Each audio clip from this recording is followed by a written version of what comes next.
Hi everyone, my name is Aditola Salau, and this is a critical review of Jane Anyon's Social Class and School Knowledge article for the course ELP 677, Leading Curriculum and Instructional Improvement. Dr. Jane Anyon was a widely renowned American critical thinker and researcher. Her work really focused a lot on critical social theory. She was a professor at the City University of New York, and she mentored a lot of students and taught social and educational policy courses. She was also a civil rights and social activist. This work is one that is widely renowned and has been cited lots of times. It is a staple of social reformists and educational policy reformers.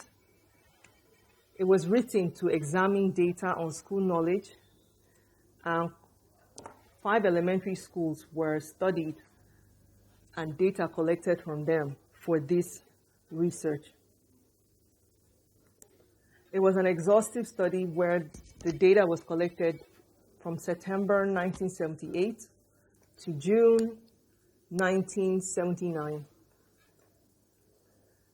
At the end of the research study, Dr. Anyon surmised that educational reformers who want to use education as a tool to transform society should realize that there's a lot of work that still needs to be done in ensuring that the education that reaches out to students across various levels is uniform.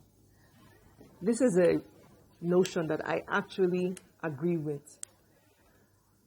If we're saying that we're going to be using education to reach our students and ensure that they have a quality education and be all valuable and contributive members of society, then whatever it is that we're giving to them through curriculum should be equal and should be the same, irrespective of whatever levels they are at. Anyon, at the beginning of the article, goes into how the data was collected. It was collected from classroom observations, informal and formal interviews of students, teachers, principals, and the district administrative staff. There was also an assessment of curriculum and the materials in each of the classrooms. 5 elementary schools were interviewed, and she stratified these schools into 4 categories: working class schools, middle class schools, affluent schools, and the executive elite schools. The racial distribution of these schools is important because of great nuance in a lot of the write-up and her discussion were issues of race. 85% of the 3 first schools, the working class schools and the middle class schools, had white students, and the affluent school had 90% white students, and the executive elite school had 100% white students. The first schools, the 2 schools that she interviewed, which she called the working class schools, were designated as working class schools because the makeup of the parents of the children were mostly unskilled and semi-skilled. They had unskilled or semi-skilled jobs. Then the 3rd school that was designated as the middle class school had a mixture of parents who had some highly skilled jobs and highly paid blue collar and white collar jobs. They also had conventional occupations such as, being dentists, public school teachers, accountants, social workers. At the 4th school, which was the affluent school, the parents had occupations such as highly paid medical jobs. They were television advertising executives, interior designers, really affluent professionals. And the 5th school, which was the executive elite school, was predominantly made up of parents who were vice presidents or corporate executives in multinational corporations that were based in the US.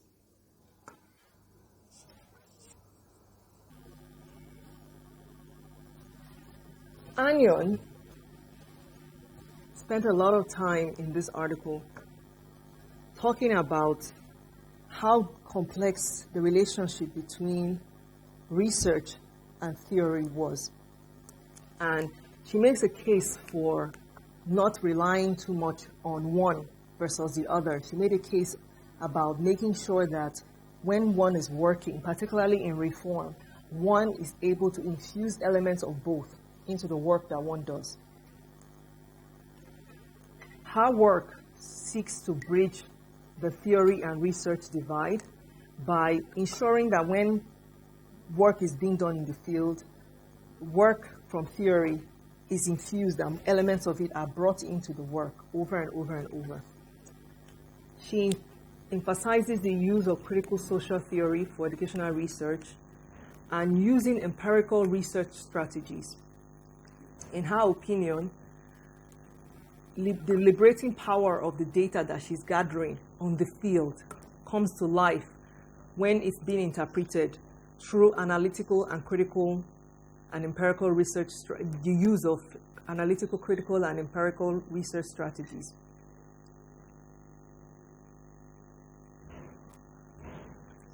There is a comment that she had in one of her articles that really resonates this idea and this notion of hers, which is research and data should be in constant conversation with theoretical arsenals of powerful concepts.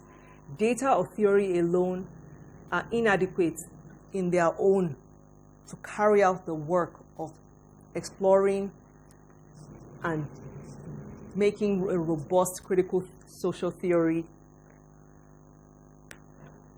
Across the work, over and over and over, as I read it, more and more of her desire for the students to have agency of their being able to acquire and apply their knowledge came across.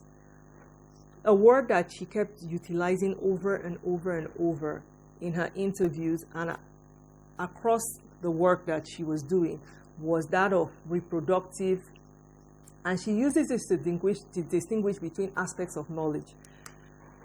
She said the differences between social and theoretical implications in each of these social settings was due to how reproductive the knowledge was.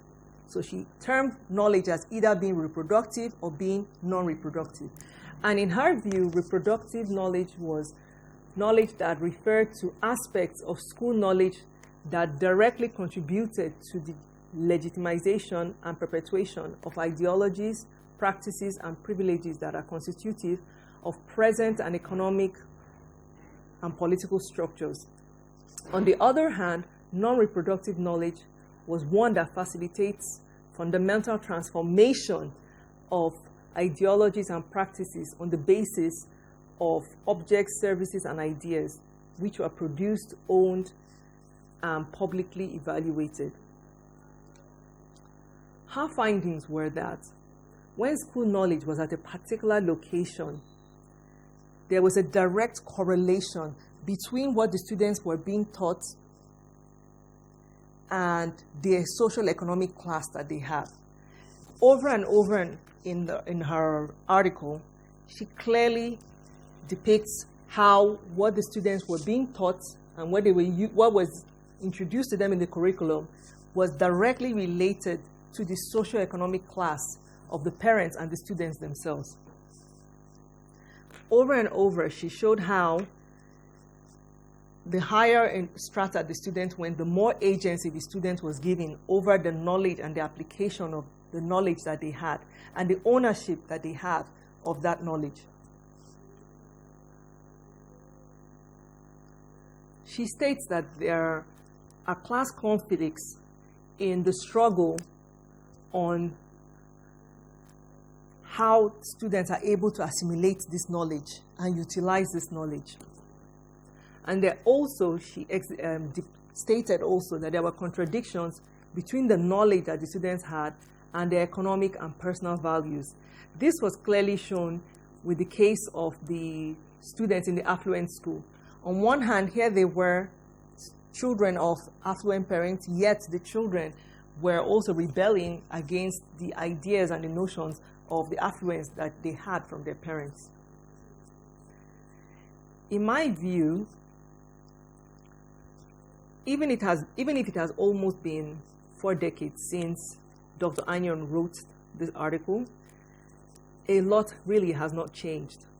There are still contradictions in how curriculum is delivered to the different socioeconomic classes, and the way curriculum is being delivered has to do with, unfortunately, the location of where students are. It was emotionally wrenching to see the apathy that was depicted in the working class schools by their teachers. Some of the teachers believed that the students should only be taught just the bare necessities and nothing more than that. Also, there were a lot of, as I mentioned earlier, there were a lot of issues around race. A lot of the teachers were really resistant to integration, and this was depicted over and over in the comments that they made about the makeup of the school, about the issues around integrating schools that were hot in the 70s. It was also unfortunate, based from some of the interviews that Anyon had with the students at the working class schools, that the children actually desired more from their teachers. They wanted more robust learning. They wanted their teachers to give them the opportunity to be more engaged in their learning. And they weren't given that opportunity. And this was what Anyon depicted in her writing over and over and over. I did detect some elements of bias in the writing, and it came across over and over the issues that Anyon has around class and socioeconomic status in America and most of society. She made some really, really telling comments, and she claimed that the students actually utilize the examples from the affluent and executive elite classes as schools, where the students actually took their position in society as their due and felt that they were entitled to these positions and believed that this is how things had been and things will always be. And she stated this and did not give room for the fact that these children could have acquired these ideas from their parents, and there should be room for some level of their minds being renewed too. It was more stated like, this is how they are and this is unfortunate, which was pretty biased as a researcher. And this sometimes could lead to criticisms of her work, because as a qualitative researcher, she's actually supposed to be objective. And I'm sure a lot of people who have criticized her work will detect these nuances in her work and these subtleties in her work and realize that a lot of her idea and claim that her ideology that summarized a lot of this work is anti-capitalist and leftist. In my opinion, a lot of the applications that will come around this work, if applied correctly, will be to ask questions around why is curriculum not being delivered uniformly? Why are the texts constantly being changed for one economic strata versus another?